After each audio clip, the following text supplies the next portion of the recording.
How's it going, guys? So I'm back with another video, and as you can see, it looks like a mess, but it's pretty easy so far. So today's video is all about changing the window rollers on a 94 to 96 Chevy Impala. And I didn't start filming earlier, but it finally occurred to me that some people really don't know how to do this, and then this is my first time doing it, but I've seen a lot of videos on YouTube, and some of them skip steps or don't explain it that well. So the first one that I saw that I couldn't find is how to take this out. This is for the unlock and lock button. There's a little tab on here, right here. If I can zoom in. To take this out, you're gonna have to get a screwdriver and pry this. Maybe I'll get this one better. Should have done it when I was recording, but it was my fault. You see this little tab right there? That's kind of look like it's bent. Right there. That one. Well, there you go. Okay, so the one that's kind of bent right here. That one, you pry it open, and at the same time you're doing that, you're gonna be pulling this and putting the same screwdriver and forcing and popping it up. Now, I mean, the other basic stuff, the screws and everything, that's fine. That's pretty easy. These are just screwdrivers, basic screwdriver that you need. And then you for sure need this upholstery tool, because as you're popping this out, these tend to break from right here. This one's already broken from this side, but it's not that bad. And you just go through here. From the bottom, there's a couple clips. I'm also going to show you what parts I'm using. And the one I got stuck on right now was this part right here. So as you're trying to pop the panel out,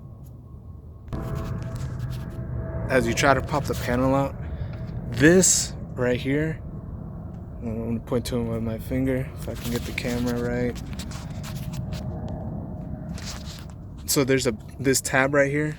If you can actually zoom in, this tab, as you're trying to take this panel off, you're actually going to have something jammed in here at the same time, not to break this, but it's going to be held on through right here, through that hole. So as you're trying to take this panel off, it's going to get stuck right here with this tab.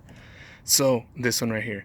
So as you're trying to pull up, you're going to press that in like that, and it's going to pop out.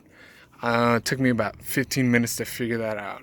So I'm going to start doing this on the other side, and I'm going to start taking everything else off. I was going to say, I didn't start wanting filming because it's going to take me longer to do this, and I have some other things I have to attend to. But I'm going to try to make this video quick, short, and everything else. So I'll come back and I'll keep you guys updated. Okay, so I finally was able to take this out. How I did this is I forced this down and this side up, and it popped out. Now, just to bear in mind, guys, these will break. These panels will break. Mine's already breaking in some spots. It's kind of a little bit, no, it's not aggravating. That's first world problems. But, and you're probably wondering why I still have this connected right here, is because some of these parts already started breaking, and I was like, you know what, fuck it. I'm not going to take everything off, just because I still have to take this panel off, this controller off for this, but for the seats. But I was like, nah, I'm not gonna fuck with that. So the two reasons. One, that's the main reason, but the other main reason is because you still have to have this connected. The window switch. This one, no, not that one. This window switch connected, so you can actually lower it, and you tape it. And as you can see, it's already cracked in the middle right there. So previous owner, it looks like someone was already in here. It looks like they already replaced it, because this side is good and it's orange. I'm not going to replace this side because I was told that if it's not broken, don't fix it. So I'm not going to bother with that side. I'm just going to replace this side, and we're just going to go from there. And this is what I have as far as part number. It's this one right here, Dorman 745 444, and that's the one I was told to get. I do have the original ones too, like OEM GM styles, but apparently these slide better and these do not break. And then for the door panels, this is a part number. I got off these off Amazon. So far they haven't even broken, so I just got these just in case. But what I'm gonna end up doing is gonna be popping this in. I'll show you how I do that, and I'll go from there. Okay, so this was my trick to get this in. As you can see, the rail is not pretty, but I did get the new roller on there. So this is what I did. I grabbed a pair of these. I bent that part, as you can see. Once I did that, I grabbed the new, as soon as I got a little opening from right here, as you can see, that little piece, I then grabbed my upholstery tool, and I slowly, as I held on with this side, I held on to the window, I slowly popped this in, and it went in real smooth because it already had a lubrication on here. Now, what I'm gonna do next is pop. You have to pop that in somehow.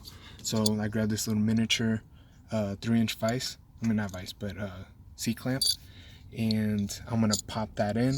But first, actually, you know what? I'll probably end up doing that first because you still have to re-lubricate everything, and I'm gonna be using caliper grease to lubricate the entire rail, front and back. So hopefully that one doesn't fail. That one in the back, but that one's pretty easy to do. This one's a harder one. This one you have a big opening on this side right there, and you can easily grab it. This one's a little bit more difficult. So I'm gonna see what my trick is to do this. But so far, like I said, bend that with the vice grips, and then rebend it with a little miniature, super tiny, and you just bend it bit by bit, and it's pretty straightforward. Other than that, so far not bad, other than a couple things breaking already, you know, on the plastic pieces. But that's, you know, from what I was reading right now, it's pretty normal for that to happen. So I'll come back and I'll show everything once everything's put back together, once I put this rail right here back into its place.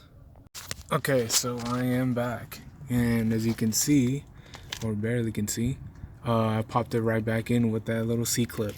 I thought it would be a little bit more difficult than that, but with these new, I don't have, with this one, I don't have the other one, but with these part numbers, these actually go in really smooth. It clamps on. So I put everything on right now. I put caliper grease. That's what I was told. That's what I was recommended, to put caliper grease on. And as you can see, that's all it is. Running better, smoother, almost OEM, but as you can see, runs a lot smoother. And that's all it is. It's pretty basic. It's pretty easy. Just take your time. So far, it's probably spent like 30 minutes. But, you know, I was just being super careful. But it's pretty easy. Like I said, I just want to make this video short, sweet. There's no tricks. I left for those trying to attempt this, I left the connection on this one, and the window, you have to have it connected, and I just left it as is, and you can work like this. Even on getting on that side, you can still get it and work on it from that side. You don't have to pull everything out. Don't break this. Hopefully I didn't break the little window switch from right here because it just popped out. I'm going to take a look at it once I put everything back in, but so far this window roller fix is really easy. I thought it was going to be more difficult. I keep reading on the forums that it's a pain in the butt, it's this and that. It's honestly, it's really easy. Trust me. If you don't want to do it by yourself, get your buddy or something, and have him help out. You know, hold the window or do something. You know, it's really easy. But like I said, short, sweet video. Like, comment, subscribe. See you guys next time.